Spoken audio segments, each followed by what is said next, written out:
This is Reasons to be Cheerful with Ed Miliband and Jeff Lloyd. Hello and welcome to episode 5.5. These are the bits from our day out to see SADIQ KHAN that we didn't get time to include in the main episode. Enjoy.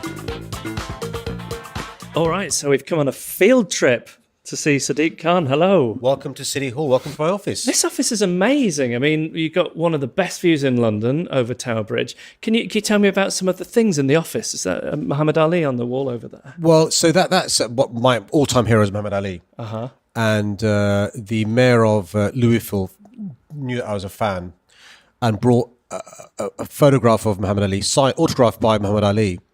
And then he reminded me that was the second fight he had with Cooper, when Cassius Clay had become Ali and he was world champion.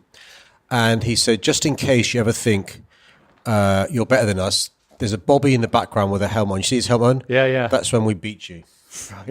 And so they want to remind me that the American Ali beat us. But yeah, got some great pictures of some art we commissioned after the Brexit vote from artists from David Shrigley and others, which, you know, one of the pieces of work is there's various street names in London, you know, Moscow Place, Poland Street, Singapore Road, Gibraltar Walk, America Square, Baltic Quay, Caledonian Road, just to remind ourselves of our rich history of immigration, the contribution people have made Afghan Road. And I've also got something I'm really proud of. I've commissioned, so you probably know this, Jeff, but there is no statue of a woman in Parliament Square. Yeah. And next year we celebrate 100 years of women getting the right to vote. And so we will have unveiled, hopefully in February, fingers crossed, which is the month when we celebrate 100 years, the first ever statue of a woman. It's a suffragist, Millicent Fawcett. We've got a woman designer, Gillian Waring. The bronzing will be done by a woman as well. And what you can see in my office is the miniature model of that. One thing they've done in Paris is to have car-free Sundays, I believe. Journée sans voiture. Better than my German pronunciation last week. What about, and I think that's part, some people say that's a gimmick, but it's really, I think, it's not sort of tackling the whole problem, but I think it is sending a signal that this is what our city can be like if people aren't driving. Might that be in your sights at some point? I mean, Anne Hidalgo, who's the mayor of Paris and is a friend, she's chair of the C40, which is the 40 biggest cities around the world. And I'm in Paris on Monday with her to discuss what we're doing together. Look, that's okay. It's part of the package of measures you can do. We already have that in London. We have days where cars aren't allowed on parts of London. So Regent Street does it regularly. We're pedestrianising Oxford Street. In Ride London this year, we had 2 days where there was no cars in central London. We'll do the same next year. But I don't want just the air to be improved on the odd Sunday. Right. I want the air to be improved all the time. Fair enough. And so, you know, that's why, you know, we've already started taking measures. So already, Ed, so we've reduced the number of diesel buses in Oxford Street. The air's improved hugely. We've reduced the number of diesel buses in Putney. Now have the cleanest buses. The air's improved hugely. So we're already taking measures to improve the air every day of the week, just on the odd Sunday. Now let me ask you about wood-burning stoves, because you've raised this as an issue.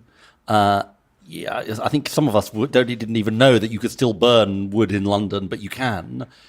That's part that. I mean, cars is obviously the big focus, but that's one of the issues as well. Can I just reassure your listeners, many of whom I suspect own wood burning stoves. You've correctly predicted the type. You're not in a war on wood burning stoves. This is not SADIQ declaring war on wood Maybe burning stoves. But no, let me take the serious point, which is one of the things that I've introduced is air alert warnings.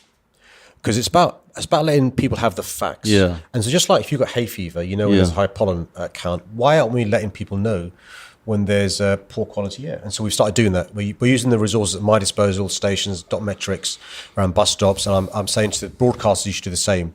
We discovered on one of the days where there was a high alert warning, the cause for it was wood burning stoves. Not wood burning stoves per se, but it's a combination of the stuff you're burning, wet wood is not good. Right. Not proper maintenance. So what we're saying to manufacturers is you can actually now have new wood burning stoves that are better quality. Right. But also, if you're a consumer, think about the material you're purchasing and what you're burning in your stove. And also, if it's the case in the future, we're worried about on particular days, there have been concerns around what these things emit on those particular days.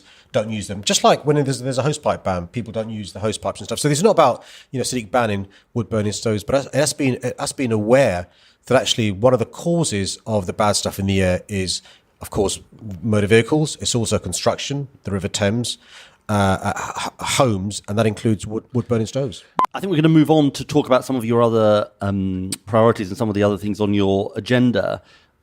You mentioned Brexit there. You've obviously taken a strong stand. Tell us how you see the current state of play on Brexit. It looks pretty bad. Look, can I say, Theresa May and the government, they're our government, actually, because they're negotiating with the EU on our behalf. And we will them and we want them to do well. It's in all of our interest for us to do well. Look, I accept, by the way, as heartbroken as I am, the British public voted to leave the EU. They didn't vote for us to become poorer or the next generation less well off. And so it's important for the government to do a good deal. And by the way, if you're a Brexiteer, you want this to succeed. Look, we could sit back with our arms crossed and say, let's wait for it to fail. We can say, I told you so. And so my message to the government is, for goodness sake, pull your socks up, because at the moment, I've got no confidence in your ability to get a good deal from the EU. There's no game plan. A no deal's a disaster, isn't it? I mean, let's be clear. You must see that as Mayor of London. I speak to chief executives, entrepreneurs, innovators, investors all the time. No deal means, not status quo, no deal means World Trade Organization terms. That means on goods, you pay a tariff to export. Almost half of our exports are to the EU, 60% to countries which have deals with the EU. So you pay a tariff for the non-tariff services. There are barriers in the way. So, and by the way, on aviation, there are no WTO terms. And so, sure, I can, in a hypothetical case, I can think of a scenario where a deal is so bad that it's worse than WTO and no deal, but I can't think of many. And so that's why we need to deal with the EU. But also what worries me, Ed, is I speak to businesses every day who are saying we need certainty. We can't have a cliff edge, March 2019. You need a transitional deal, and we need it now. Do you see the drift of those businesses out of the country? Are you already seeing that happening? So, are people talk about a tipping point. Are we there? Is it happening? So look, I've got to be very careful because some of the conversations I have are private, and but the ones that are in the public domain, there already are banks leaving London. There already are mayors of other cities coming to London to court our businesses. There are businesses making plans, and they've given the government till some January, some the end of the first quarter before they will move. And by the way, if businesses leave London, it's irreversible, because if you're a business and you've decided to set up an office in Frankfurt or Paris or Berlin or Dublin, you're not going to then come back and set up again in London because there's been a good transitional deal. That's why it beggars belief, the complacency from this government. And by the way, it's not just businesses.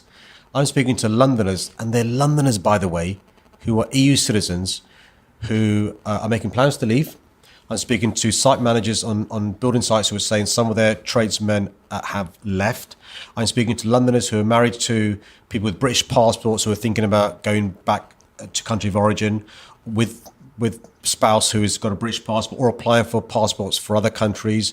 The uncertainty I see on a daily basis is heartbreaking. And, the idea that these people are being used as bargaining chips just beggars belief. So how often are the government involving you in these conversations? Because you've got a responsibility over this huge city that contributes to the economy in such a massive way, but at the same time, like, London's been vilified a lot by the Brexiteers. Are they involving you and cutting your opinion on this stuff? So David Davis, who's the Secretary of State in charge of the negotiations, to give him credit, actually, I do meet him regularly.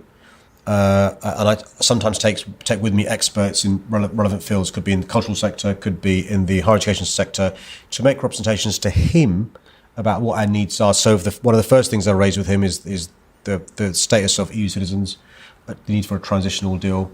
The problem, I think, is I get a feeling of paralysis in the government. The left hand doesn't know what the right hand's doing.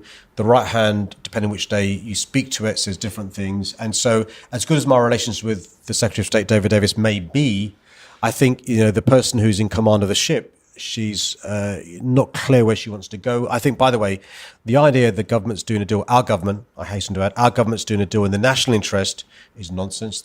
Any deal the discussions that have been had are been done in the interest of the Conservative Party and, inverted commas, unity.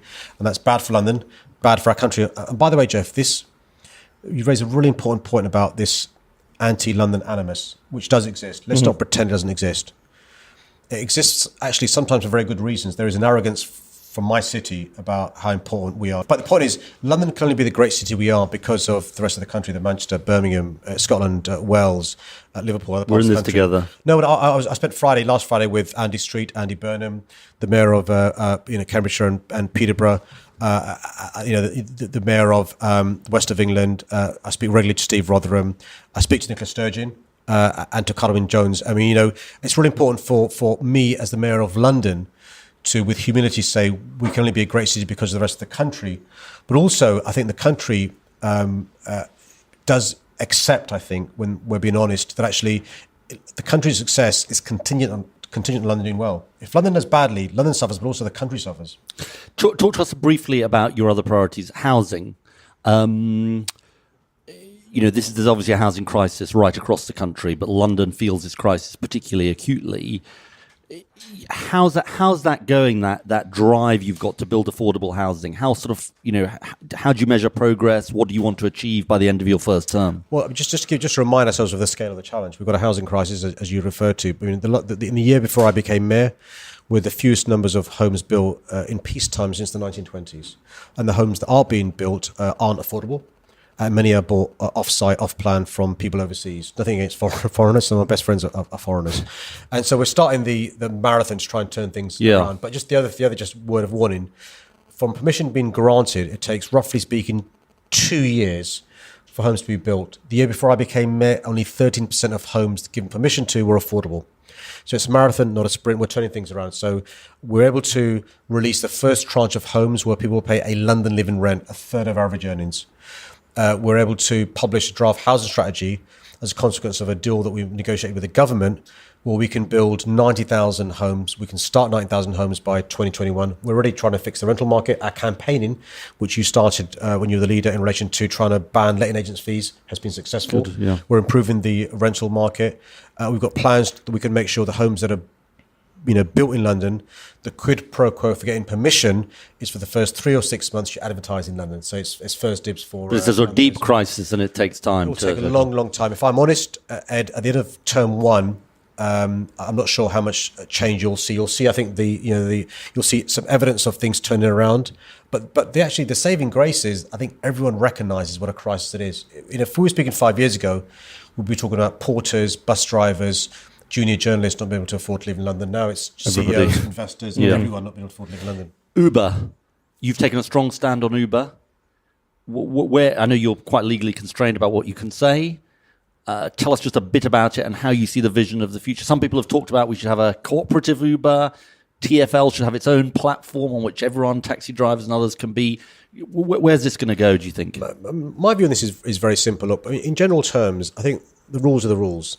And everyone should play by the rules, whether you're a big multinational with an army of PR experts and an army of lawyers, or whether you're a sole trader who does the right thing, pays your tax, and does all the rest of it. And, Transport for London have a very important role to do as the regulator in making sure private hire vehicle operators and taxis and drivers play by the rules.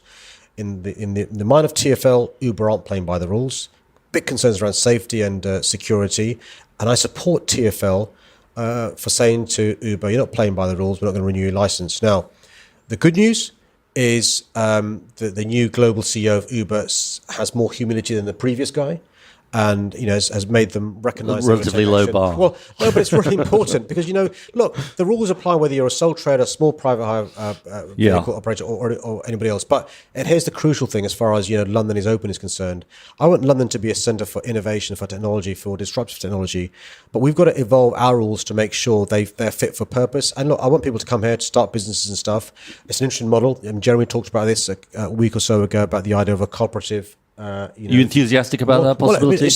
I don't think it's for me as the mayor of London to set up businesses. I can create an environment where businesses are. But you would encourage it. But I encourage innovation, and we've got so much talent in London that I'm sure it can't be beyond the wit of the talent in London and the cooperative movement to come up with some sort of model. It's a relatively more personal question. Your dad was famously a bus driver. and you talked a bit about that in your campaign. I mean, you must feel Once or twice. You must once or 200 times. You must feel an incredible sense of pride when you walk into here every morning. I think many people are very proud of you and proud of what signal it sends about your city. But tell us about your emotions doing this job. I love it. Honestly, I love it. I mean, in all the jobs I've had humility. Whether I was a lawyer, going to Parliament, what a great House of Parliament. But being the mayor of London is just a different league. You know, coming to work every day, the people I work with, meeting Londoners, whether you're a police officer risking your life on a daily basis, a firefighter, you know, going into a burning building when there's no water, by the way. You know, when you're an imam holding back people who want to, you know, beat up somebody who has driven a car into a congregation outside the mosque. You speak to charity workers, faith leaders, people who give their time at food banks. I get paid to meet wonderful people and help them fulfill their potential, and it's a great privilege. And you know, I love my job. You know, I was teasing earlier on saying that, you know, forget no 2 days are the same, no 2 hours are the same, and that's the diversity of London. You know, I think diversity is a strength, not a weakness. And one of the things that I've tried to do as the mayor is to use, you know, the bully pit of City Hall, not simply to pull the levers that I've got, you know, TfL, the police, the fire service, but also to convene and bring people together. And I genuinely think we are a beacon for the world. Yes, of course, I'm heartbroken about Brexit. And of course, we've had a horrible summer with the terror attacks and the Grenfell Tower fire. But the world looks upon us, not just with envy, but looks up to us. And I think the way we conduct ourselves, the way we conduct politics, the way we can be, you know, Jewish, Christian, Muslim, Sikh, Hindu, Buddhist, member of an organized faith or not, you know, rich, poor, old, young, LGBT plus or not, and not just get on, but respect, celebrate and embrace is something we should cherish. But it doesn't happen by itself. It happens because of the hard work of people like you, you know, your family, me, my family, and many thousands across our city who make our city the greatest city in the world. So, you know, I've got the best job in the world. Thank you very much, SADIQ KHAN. My pleasure, Ed. Cheers, Jeff. Nice to see you. Thank you. Take care. Send us your ideas or suggest a guest for a future episode. Email reasons@cheerfulpodcast.com. Find us on Facebook or tweet @cheerfulpodcast.